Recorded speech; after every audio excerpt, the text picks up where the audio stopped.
Welcome to Ideas to Implementation, the podcast for women who have a business idea but feel stuck in a job. Featuring real women with real stories of how they went from employee to boss. My guest today is entrepreneur and business owner Kylie Menz. Welcome, Kylie. How are you? Thank you. Hi, good. I'm really good. Oh, brilliant. Thank you for coming on. So tell us about yourself and your business. What is it you do?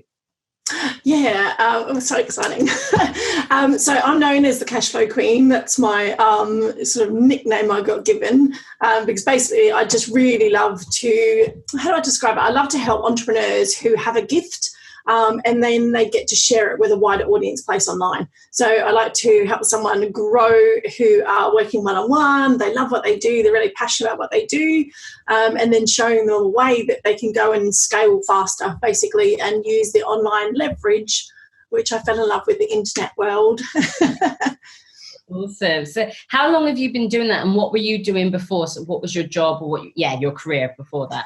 Yeah, so I come from a corporate sales background, so I've worked my little behind off for many, many years. I was running a really highly successful estate agency in London for 7 years, doing ridiculously long hours as you do, 60-hour weeks, working all my life, basically, Saturdays, evenings, you name it, we worked it, which I absolutely loved. I fell in love with property. I fell in love with the industry.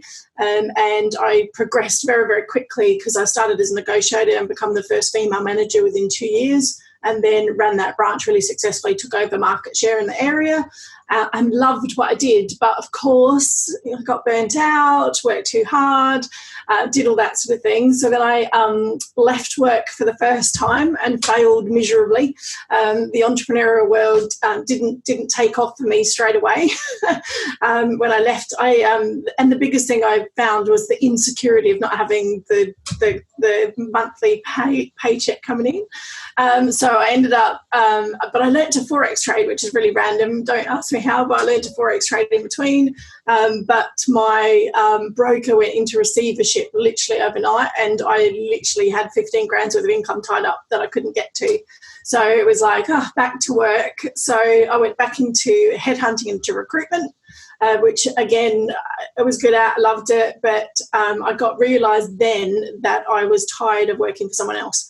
I was building other people's businesses and it was taking over my life. And I decided that then I didn't particularly want to do it anymore. And I tried to, I don't know if anyone else is thinking about doing this, but I tried to take a lesser job role.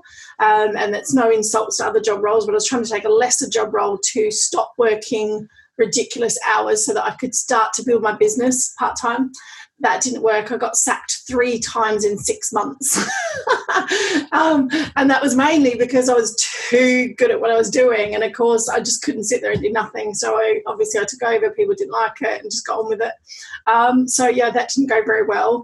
But then I finally decided I'm unemployable. I'm not meant to be here anymore. And I went to the National Achievers Congress. That was one of my turning points.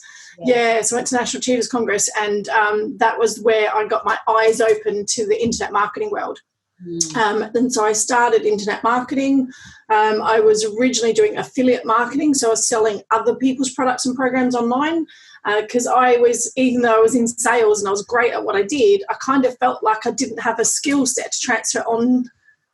Don't ask me now. I know more. If I knew now what I knew then, it'd be so much different. But at the time, I was like, I didn't really want to teach sales. I didn't want to become a sales coach. So I ended up selling other people's products and programs for about 2.5 years. But in doing that, I learned loads, obviously, about internet marketing, worked with some of the biggest names in marketing, the Frank Kerns, the Shakirs, all those sorts of guys. And then what I realised is I wanted to combine that passion of the online world with my business world. And that's when I started helping others to go, hey, look, you've got all this wonderful knowledge. Would you like to share it with the world a little bit more? And that's how I got into creating courses and programs and membership sites, things like that. So that's kind of how I got started, really. Yeah, what a journey. I think it's interesting that you said, obviously, you the first business that you went out and started, obviously it didn't go as expected. But in that, you can learn so much. What do you think has been your biggest learning in your business journey, even with the somewhat failures, which I don't like that word, it's just a learning curve. But yeah, what's been your biggest learning? Yeah, I would say failing forward. That's what I would say. What I realised was I had it in me. So I think the first time I left, I didn't think entrepreneurial word was for me. I thought, oh, I'm always going to be an employee. You know, it's that shift in that mindset. So I think definitely that taught me that when I got back into work, actually I did have this fire, I did have this spark, and I did have that kind of drive to want to do more and be more. So I think sometimes that's the biggest adjustment people have is like, how do you go from being an employee to suddenly you're that person and you're responsible for everything. So yeah, how do you suddenly cover your wages? Like, I didn't have a partner at the time, I didn't really have any other support, so I was like, man, I've got to pay my bills, I've got to pay mortgage, what do I do? So I think that, yeah, having that shift in mindset first really helped. So if I was going to probably do it again, I'd create like an exit strategy. I actually have some sort of security and know that I can do it a bit smoother as a transition rather than getting sacked and having no choice.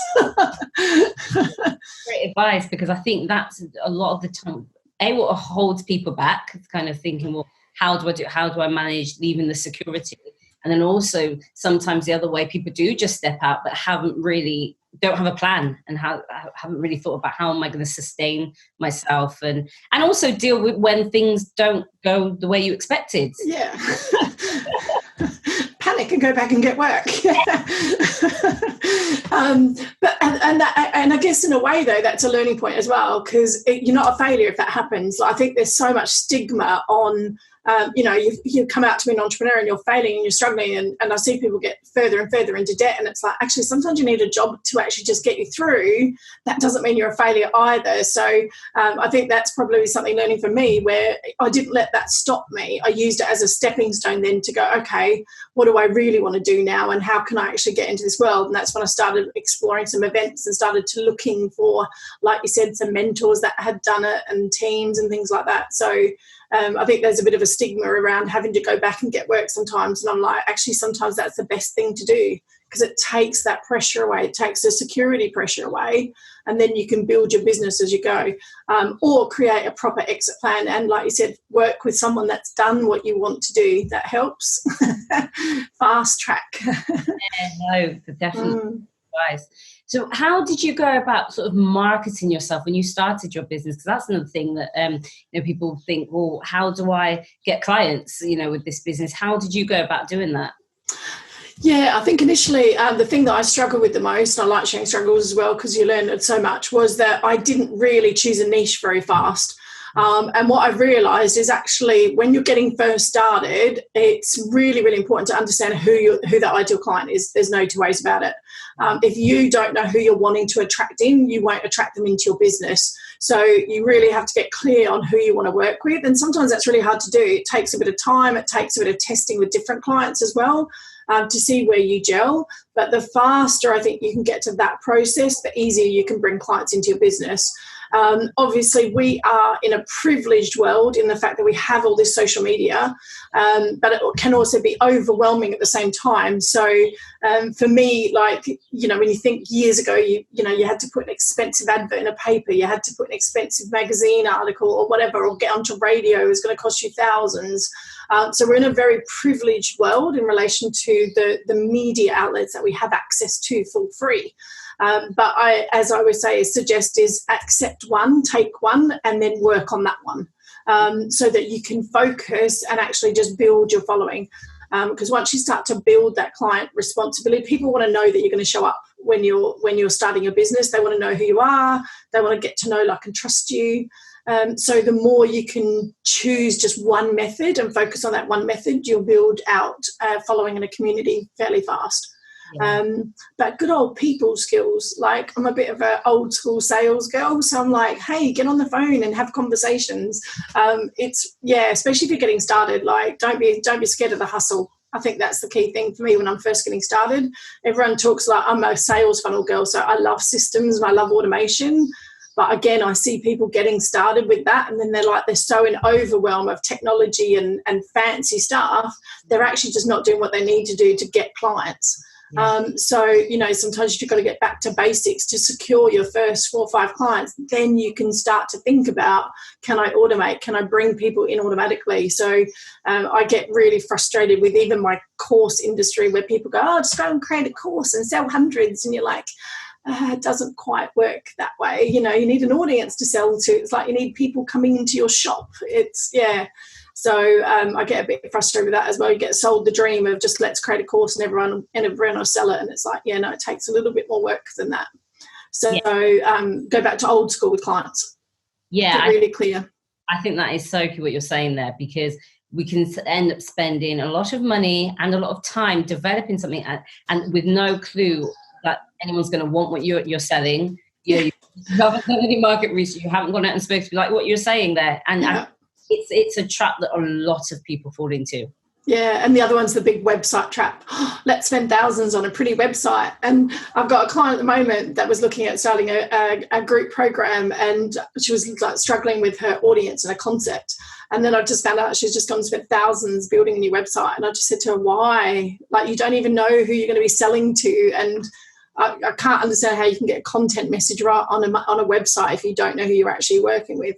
So, don't go down that trap either of spending thousands on having this pretty glossy website that you'll probably never even sell from to start with.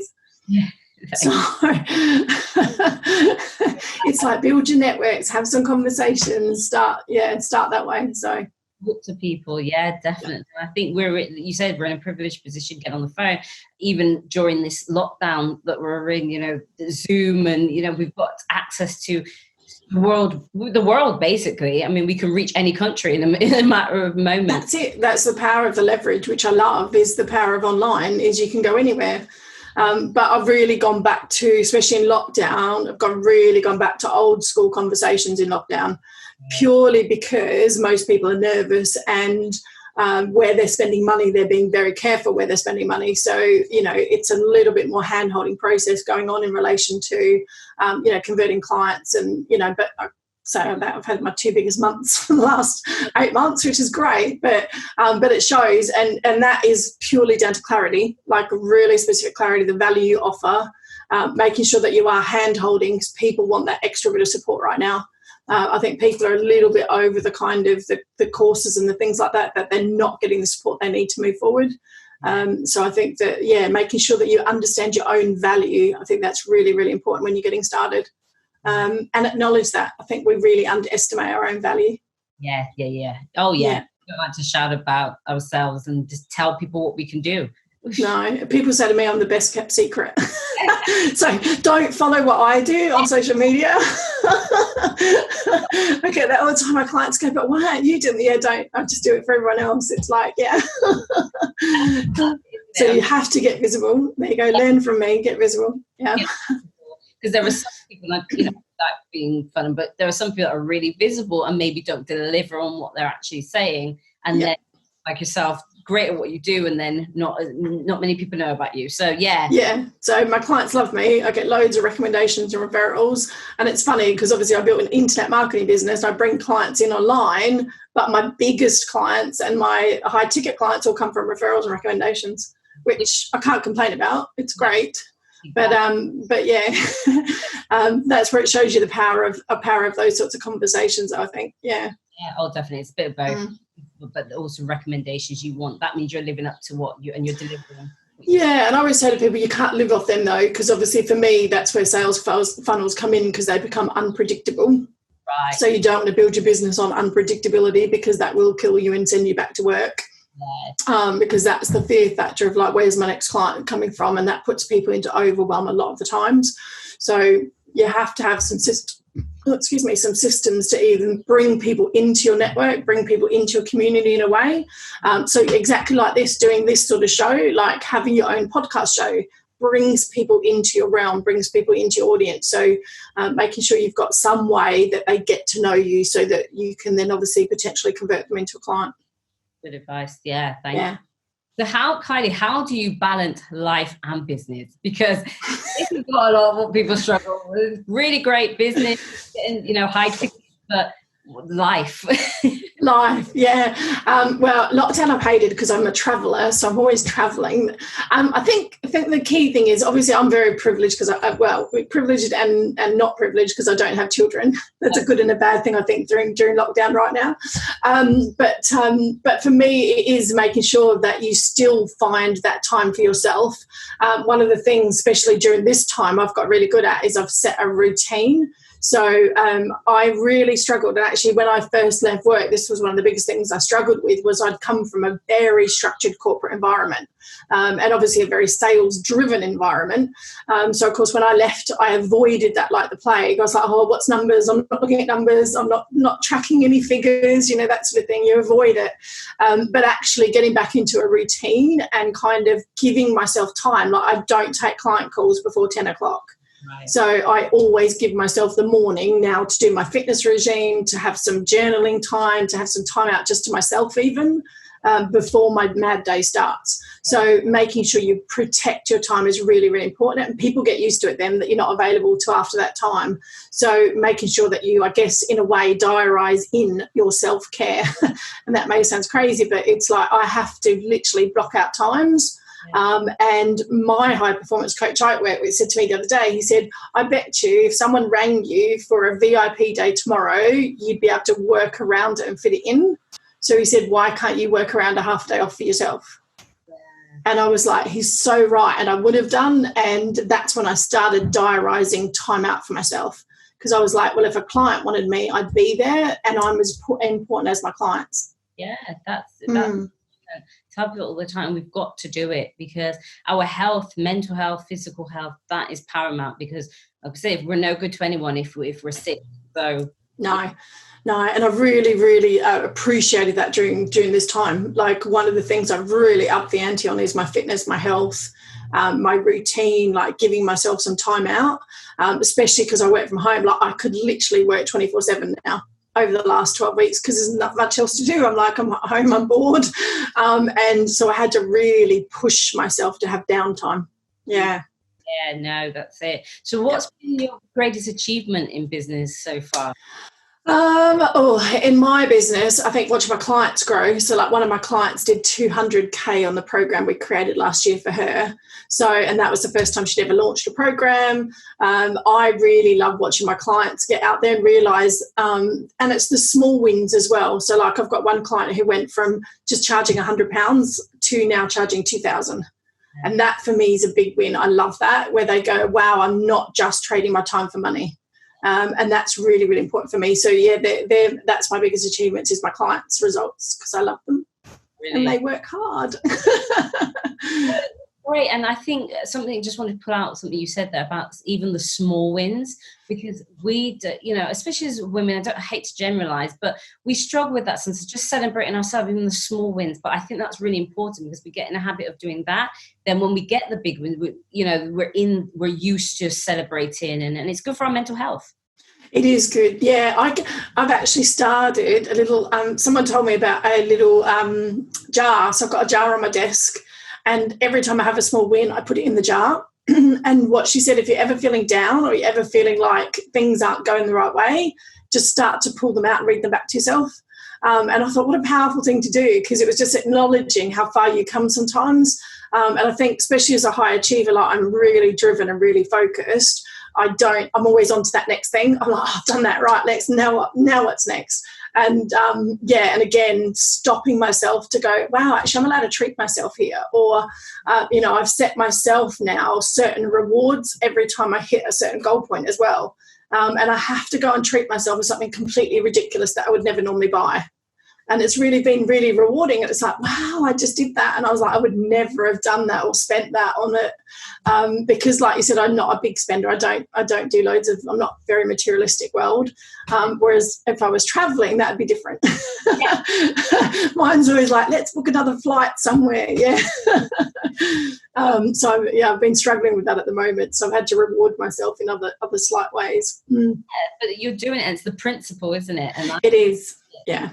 That's really good practice. Yeah, and sharing them as well, sharing them with other people. Like I think, as women, I think, and again, I'm with you, not generalising, but sometimes we can bring each other down. It's like, no, support each other, bring each other up.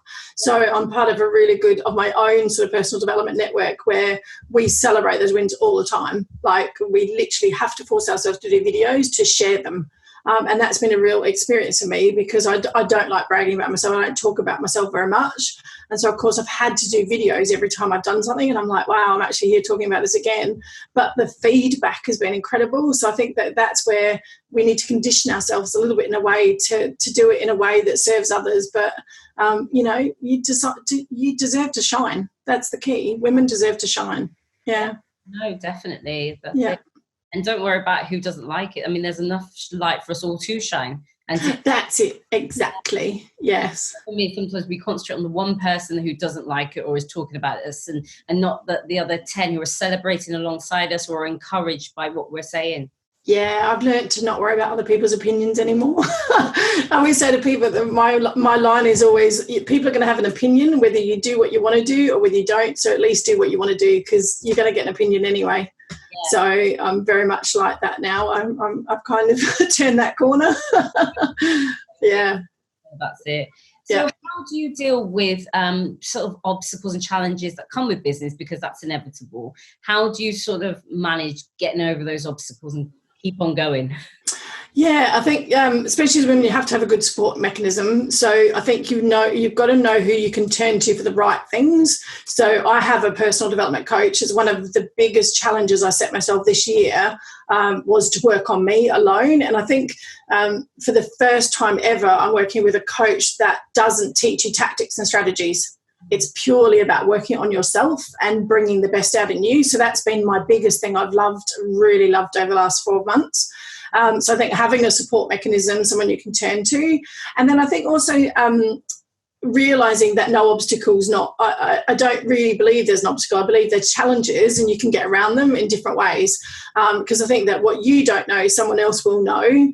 There's always a way to figure things out if you've got the right, I guess, people around you. So I always work on the people I surround myself with. So I'm always making sure I'm connecting and up-leveling and working with the people or spending my time with the right people. I think that's really important.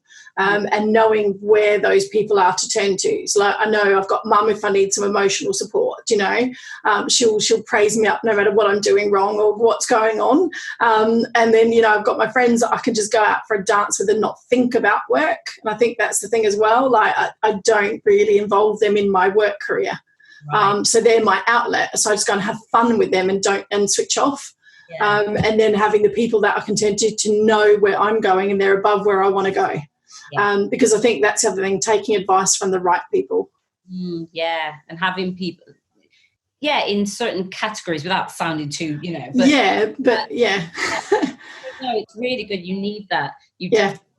Definitely the group that is your outlet, that's not about business, it's not about work, literally have fun downtime. Yeah, and that's been a real thing for me because I was like, I struggled because I'd got into that mode of too much and I was like, no. So one of the things I'm definitely doing after we get out of full lockdown is like joining a group that does loads of walking because I've really, really loved and enjoyed up-leveling my walking since I've been on the break.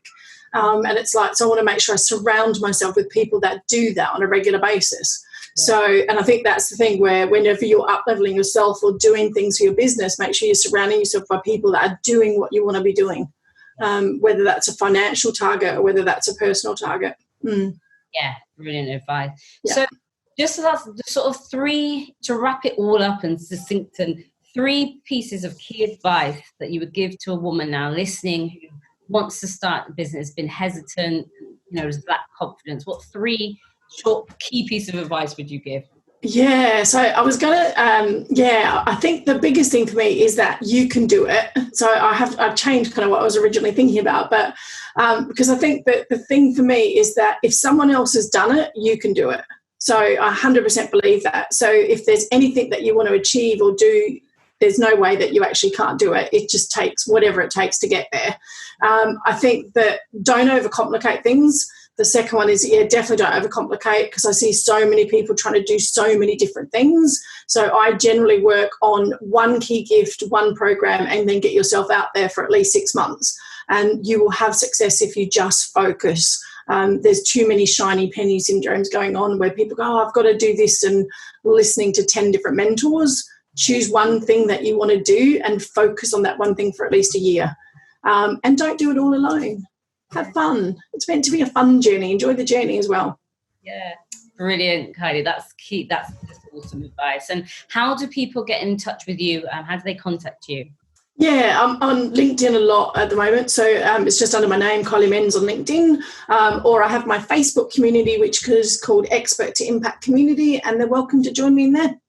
Awesome. Thank you so much. Wonderful. For your advice, very key, practical advice, easy to follow. And that's what I think people are looking for now, just easy, actionable steps.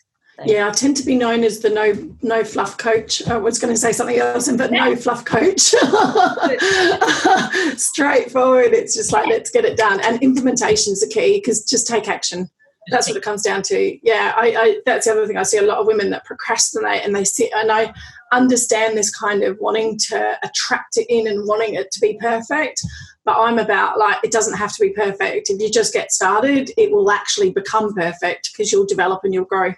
So the girls that are sitting in their jobs at the moment work with amazing people like Simone to get you out of it and get started. Yeah, that's it. But I always say that progress over perfection. Just start making progress, start moving. Oh, we like that. I might have to pinch that one day. Progress over perfection. Love it. Your Facebook group. Yeah, exactly. Thank you so much, Kylie. Enjoy the rest of the sunny day. And just thank you for just sharing today. Thank you. Thank you. I hope the audience finds it valuable. I'm sure they will. Take care. Thanks, Madelle. Bye. Thank you for listening to Ideas to Implementation. Please don't forget to like, comment, share and subscribe so you never miss an episode. Until next time.